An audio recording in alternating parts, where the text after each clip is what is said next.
veio para falar uma mensagem tão dura, tão terrível, tão difícil, que ele é muito passado ali na Bíblia e o interesse por ele é muito pouco.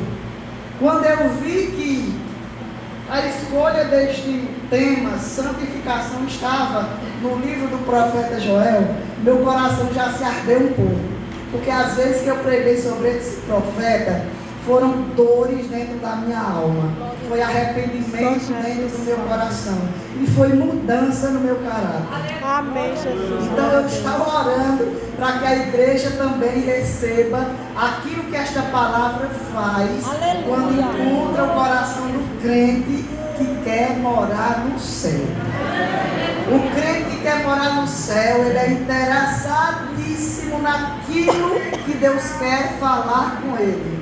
Ele não fica olhando se o pregador fala bem, se não fala, se o pregador é bom, se não é. Ele está interessado que os ouvidos dele estejam aguçados para saber o que é que Deus quer com ele e para saber o que Deus vai fazer na sua vida numa noite de festa como esta. O tema santificação traz duas coisas ao meu coração. A primeira coisa é arrependimento e depois é a presença do Senhor. Todo crente que se arrepende, a presença do Senhor atinge a sua vida. Então, quando nós estamos lendo a palavra aqui em Joel, o primeiro capítulo ele se destina exclusivamente a falar sobre situações que acontecem na vida do povo que se arrepende e do povo que não se arrepende. O que se arrepende atrai para si vida, bênçãos, alegria, gozo, paz. O que não se arrepende traz juízo, morte, maldição, letargia e sensibilidade. Então, quando nós lemos, nós percebemos que o livro de Joel, ele pode ser dividido em duas partes. A primeira parte, ele fala da ira de Deus contra o povo que não se arrepende. A segunda parte, ele fala da defesa que Deus tem por aquele que se arrepende e muda a conduta de vida. Você tem noção que Deus passa a ser o defensor daquele que se arrepende e muda a conduta de vida? Deus passa a ser o advogado daquele que se arrepende e muda a sua conduta de vida, independente do passado, independente das questões que tem para resolver. Deus toma a responsabilidade daquele que é carente e precisa da sua defesa. Em religião nenhuma existe um Deus como este, que pega aquele que é falho e justifica suas falhas, que apaga as transgressões, que limpa o pecado, que troca a morte pela vida, que veste o homem de vestes novas, que muda seu caráter, que muda seu semblante, que muda completamente a sua vida. Não existe um Deus igual a este Deus. O nome de Joel traz duas importâncias. O nome significa o Senhor é Deus. Ele está dizendo que há um Deus que ele serve e que há um Deus que nós precisamos servir, que o povo de Judá tem que servir. E está dizendo aqui que há só um Deus que é soberano aos céus e à terra, aos exércitos de homens, aos exércitos de animais, aos exércitos de demônios, aos exércitos de anjos. Só há um Deus que está acima de todas as coisas. Nós sabemos que o pecado ele atrai o juízo divino. E quando nós falamos que o pecado atrai o juízo divino, o profeta Joel falou aqui sobre pragas de gafanhotos. Não eram os gafanhotos que vinham lutar contra o povo de Judá. Ele estava dizendo que quando Deus quer, até gafanhotos mudam o cenário de um povo. Imagine a terra ser invadida por um exército de gafanhotos. Não haveria plantação, não haveria mantimento, não haveria paz, não haveria sono e não haveria adoração. Porque juízo não ia ter na mente humana. porque os gafanhotos iam ter invadido tudo. Sabe o que é que Joel está dizendo? É que para tirar a paz e para cobrar que nós sejamos e que o povo de Deus seja obediente, só precisa Deus mandar uma praga de inseto, que Ele muda o cenário de todas as coisas e deixa a terra perturbada. Deus não precisa mandar um exército de pessoas armadas. Se Deus mandar só inseto, Ele já modifica o físico, o emocional e o espiritual. Então quem é crente e serve a Deus, ninguém brinque, porque se Deus mandar, até formiga faz alguém mudar de endereço por causa da sua vida, porque Ele sabe trabalhar. Deus sabe trabalhar, e em prol do crente fiel, Ele trabalha de uma forma maravilhosíssima. Maravilhosíssima é a forma de Deus trabalhar. Quando o povo de Deus ele desobedece, Deus programa uma disciplina.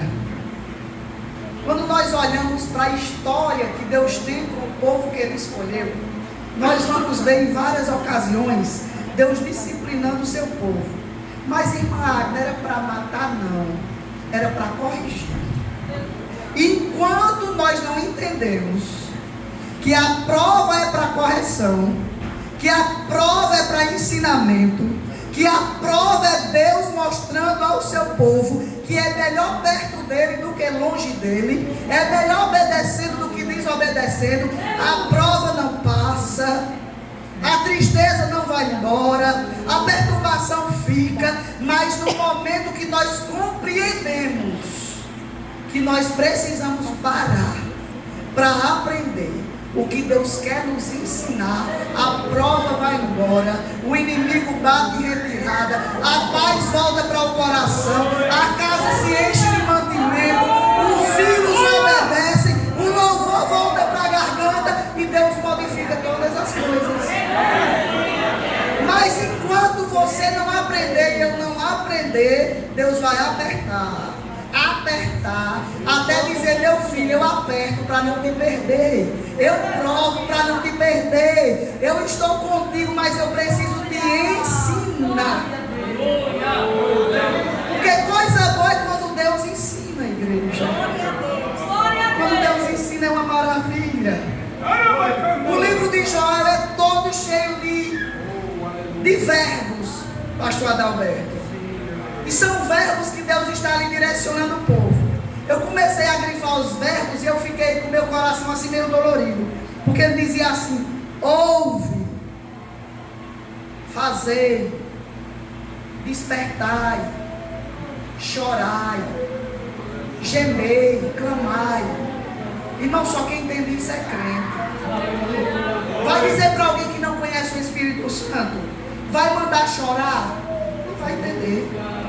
Vai mandar clamar? Não vai entender. Mas o crente que é cheio da presença, quanto mais ele chora, mais Deus se revela.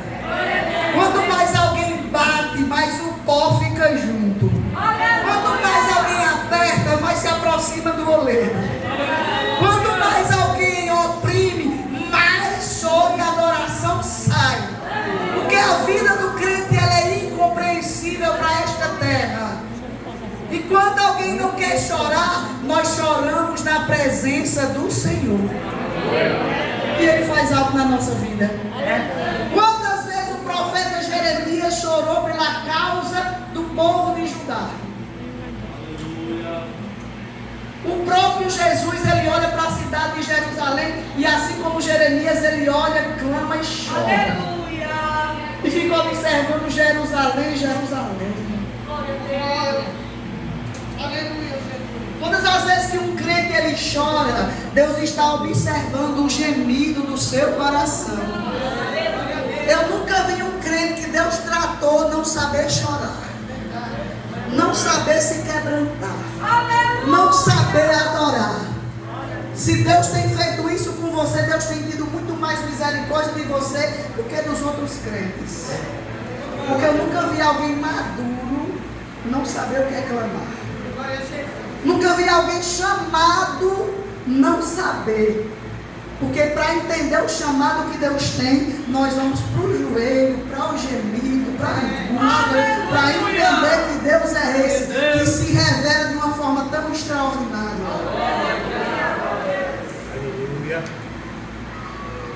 O arrependimento, igreja, é o que o meu coração quer falar para o seu coração, direcionado por Deus nessa noite. Não existe santificação sem arrependimento. Desse jeito. Irmã Eliana, eu nunca vi Deus tratar com alguém para ser santo que não se arrepende. Primeiro porque a Bíblia diz que todos pecaram e destituídos estão da glória de Deus. Aleluia. Irmã Ana, mas eu não consigo ver por onde me arrepender. O primeiro arrependimento é aquele que você precisa entender que você não é autossuficiente. Se você fosse autossuficiente, Jesus não tinha morrido na cruz por sua vida. O arrependimento, ele traz de volta a restauração. O arrependimento, ele traz de volta a presença do Senhor. Se nós não nos arrependermos, nós vamos ficar como se fosse com o coração sem tratamento de Deus. E pasme, igreja. Isso acontece aí embaixo e acontece aqui em cima também. E eu vim para falar o que Deus mandou eu falar. Não tem idade, pastor, para o arrependimento. O profeta Joel chama aqui ao arrependimento os anciãos. Ele chama ao arrependimento as crianças que mamam. Ele chama ao arrependimento os noivos e as noivas que casaram, mas eles teriam um ano ali de distanciamento para que eles tivessem um amadurecimento conjugal. Mas na hora do arrependimento urgente, ninguém pode ficar fora. Não há cura para uma igreja se não houver arrependimento. Deus não opera numa igreja se não houver santidade. O arrependimento é uma análise introspectiva da gente. Quando nós vamos para o psiquiatra ou para o psicólogo, psicanalista, aí começa uma conversa. Na primeira consulta não sai muita coisa. Na segunda consulta nós vamos demonstrando os sentimentos. Depois vai havendo uma afinidade entre as partes. E as perguntas elas começam a ser mais direcionadas. E o coração vai começando a fazer as entregas que estavam escondidas, mas porque percebe que precisa de ajuda. A santidade ela é assim. Eu quero algo de Deus, eu entendo que Ele só vai dispensar algo para mim se houver em mim arrependimento, mudança de caráter, entrega e aproximação dele. Deus só vai começar a fazer dentro de nós, igreja, se nós permitirmos que Ele esvazie, Ele cave, Ele arranque, Ele tire, Ele mude, para que Ele entre, para que Ele preencha, para que Ele modifique, para que Ele limpe, para poder Ele começar a usar o vaso que Ele amou para si.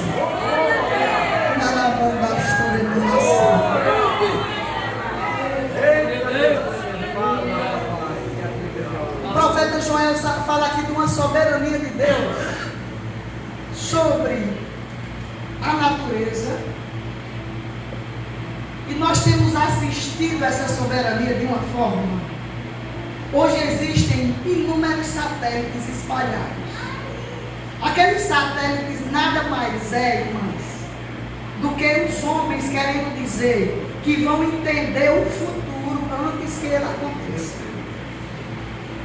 E esses dias aconteceram os terremotos que os satélites não pegaram. Mas nada pega Deus de surpresa. Aleluia. Esses dias houveram umas ventanias que os Estados Unidos não estava preparado. Cuidado para a ventania não chegar e você estar disperso. Cuidado para o vento de Deus não vir e você estar distante. Porque onde você estiver, Ele bota de joelho na mesma hora para dizer: clame a mim e responderei e anunciarei coisas grandes e firmes que tu não sabes. Há uma soberania de Deus nos animais. Mas os animais, irmã, eles são irracionais. Capítulo 38 de Jó. Depois que Deus deixou Jó em silêncio, que Deus ficou em silêncio para Jó, as primeiras perguntas que Deus faz a Jó é sobre como é a gestação dos animais. Para mostrar para Jó que Deus sabe de tudo que existe na terra. Que Ele é quem tem o controle de todas as coisas. Depois que Ele se apresenta para Jó, Jó se assusta e diz: antes eu te conhecia de ouvir falar. Aleluia! Hoje os meus olhos te contemplam. Porque ninguém se engane. Deus vai na empresa, vai na rua, vai na casa, vai no hospital, vai no presídio. Ele visita a igreja. Ele sabe os meus passos, Ele sabe os teus passos. Ele sabe quantos fios de cabelo tem na minha e na tua cabeça. Ele não precisa contar nem perder tempo, porque Ele sabe de todas as coisas. Aleluia. Há uns anos atrás, eu estava voltando de um plantão em Pedras de Fogo. E Deus tinha me dado uma orientação que era para eu sair do trabalho que eu estava. Só que o trabalho era bom, rendia muito dinheiro. Eu achava que eu poderia dizer: mas Senhor, é meu trabalho, o Senhor me formou para isso. Só que nós não podemos perder a sensibilidade. Nem tudo que é bom é de Deus. Nem tudo que é bênção material é bênção espiritual. E Deus tinha me dado uma direção e eu fiquei ali levando uma semana, 2 semanas. E chegou uma hora que eu acho que eu estava voltando para casa, achando que Deus já estava achando tranquilo eu viver ali, naquela situação. E eu vinha voltando, e assim que eu entrei no carro, Deus disse assim: me adora. E eu comecei a louvar no carro, e eu senti uma presença do inimigo dentro do carro. E o inimigo falou terrivelmente comigo: vai fazer a minha vontade, né? E a vontade dele tu não faz mais. Porque agora sou eu que estou no comando. E eu comecei uma guerra espiritual dentro do carro. Quando eu andei uns 30 quilômetros, meu carro capotou 4 vezes na BR. A única coisa que eu pedia para Deus era misericórdia. Me dá outra chance de ter sensibilidade ao Senhor. Me ajude, Senhor, e não me deixe morrer. Porque eu quero a tua presença de volta na minha vida. Todos os pneus do carro estouraram, todos os vidros do carro estouraram, e a misericórdia de Deus foi tão grande que eu não tive um arranhão no meu corpo. Deus não deixou nenhuma lesão, porque foi a misericórdia dele. Não pense que porque você está indo, é porque Deus já aceitou, já se agradou, não. Porque nós perdemos a sensibilidade. E é muito arriscado perder a sensibilidade. Meu esposo, ele é muito sensível ao Espírito.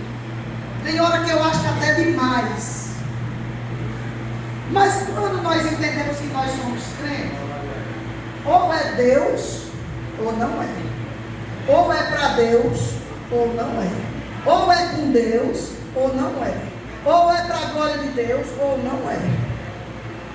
Quando Joel começa a falar para o povo, ele começa a falar de uma forma tão interessante, igreja, que ele começa a dizer: olha, o Senhor não quer mais arrependimento de vestes, de saco e cinza. O Senhor quer arrependimento agora de coração. Arrependimento verdadeiro. Entrega completa.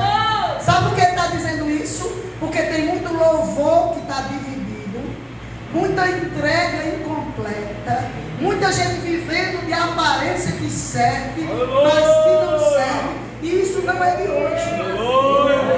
Isso faz muito bem. Deus não recebe adoração dividida. Deus não quer ninguém incompleto. Deus quer você aqui na sua casa, aqui no seu trabalho, aqui na sua rua. Deus quer seus sentimentos, seus pensamentos e toda a sua vida. Às vezes nós chegamos na casa de alguém, ou nós cumprimentamos alguém, ou convivemos com alguém, e às vezes você fica olhando assim: Deus saiu? Ou Deus está e eu não estou vendo? Irmãos, a presença de Deus, ela é visível. Quando Deus está, não tem como não ver, não sentir, não perceber. Se algo está estranho, Deus já saiu e alguém não percebeu. Porque é assim.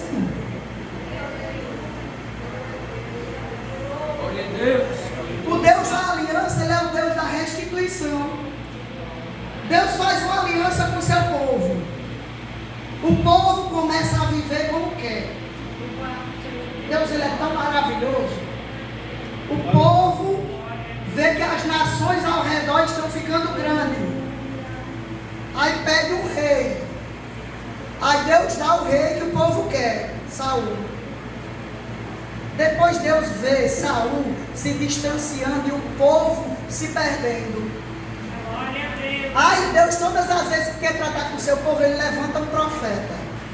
Aí ele levanta Samuel e diz: vai até a casa de Jessé. Porque o Deus da aliança, ele restitui tudo. Ele cria uma forma de atrair o seu povo para si. Ele cria uma forma de trazer o povo para perto dele. Porque Deus nunca perde.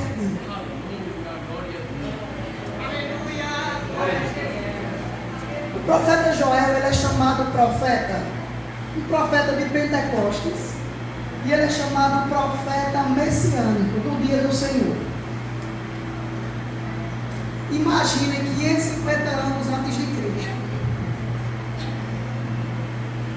alguém começar a visualizar o que vai acontecer depois. O Espírito Santo visita o profeta Joel. Ele sente algo tão tremendo que ele começa a ver o que vai acontecer ainda 550 anos depois. E aí, quando ele começa a ver isso, ele começa a falar sobre Sião. Todas as vezes que a Bíblia fala sobre Sião, é para trazer alegria para o coração de quem escuta. Ele começa a dizer: tocai a trombeta em Sião. É como ele dizendo assim: está sem esperança? Existe Sião. Está triste? Existe Sião.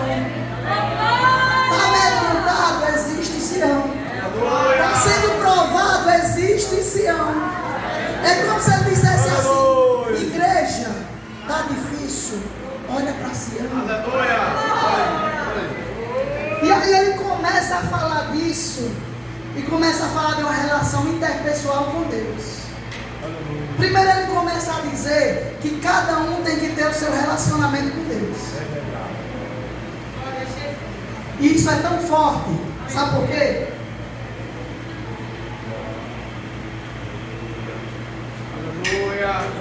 Porque aqui na igreja nós estamos congregando. Mas os passos que nós damos glorificam ou não ao Senhor. Os nossos momentos de intimidade com Deus, eles precisam ser de forma individual. Não é porque eu prego que eu não tenho que ter os meus momentos individuais com Deus. Às vezes que Deus me curou, igreja, foi sempre quando eu conversava algo íntimo com o Senhor. E ninguém ouvia. Só o Senhor ouvia.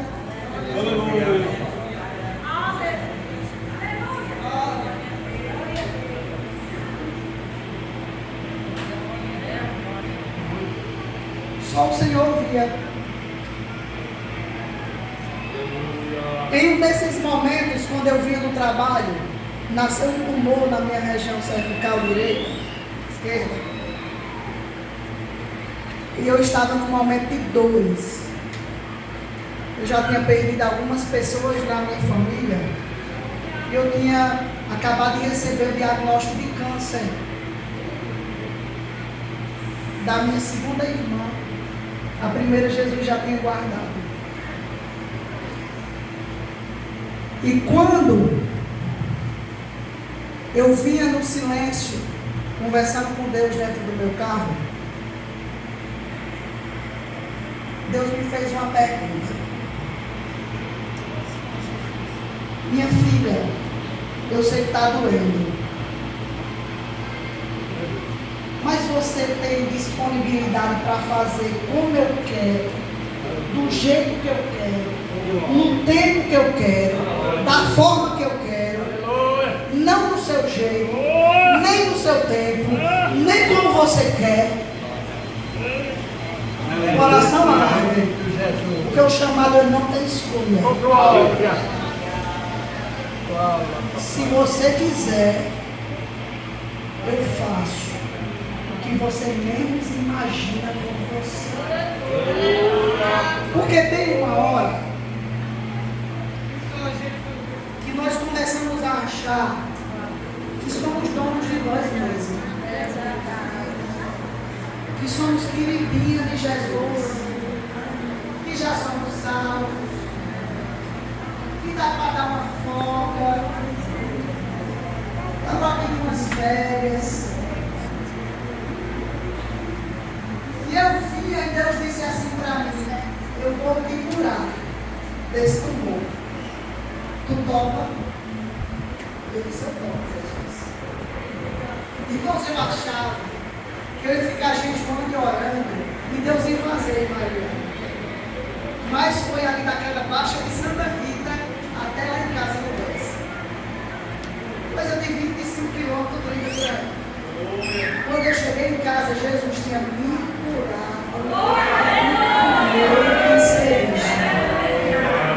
Quando eu tomo um banho, eu coloco a mão, Jesus diz: procura. Cadê? Onde está? Eu te quero para ontem. Eu quero você pronta. Agora. Eu não vou mais dar tempo para você, não. Você não tira férias, nem feriado, porque o que Deus tem contigo é tão sério. É tão grande que Ele diz: não somente mergulha, desce na minha presença, porque eu me revelarei a ti. Jesus está falando.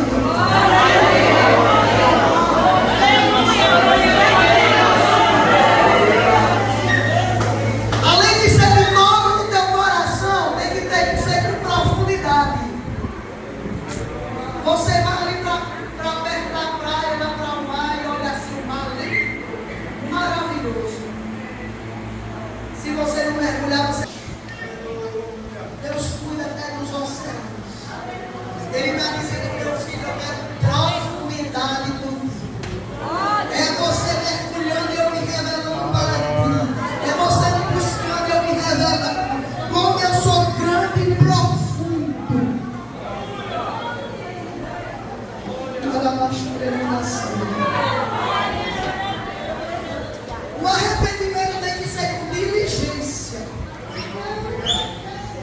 Quando ele diz assim: tocai a trombeta em Sião, santificai o jejum, proclamai um dia de proibição, Congregar o povo. Eu gosto mais quando Deus diz assim, congregar o povo. Porque aqui junta o seminário, o filmático, o colégio.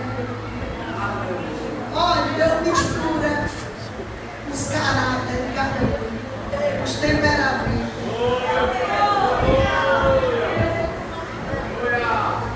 O ser íntimo que nós temos, um diferente do outro. Aí ele diz assim, congregar, ele diz, eles se entendam. Eu quero me manifestar na congregação.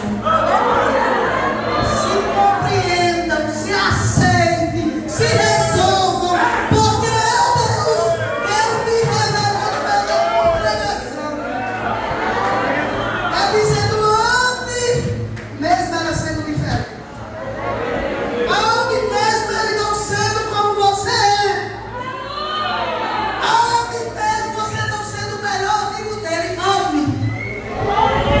Congregue, se acerte, adore junto, se misture. Você não é filha única, você não é filho único.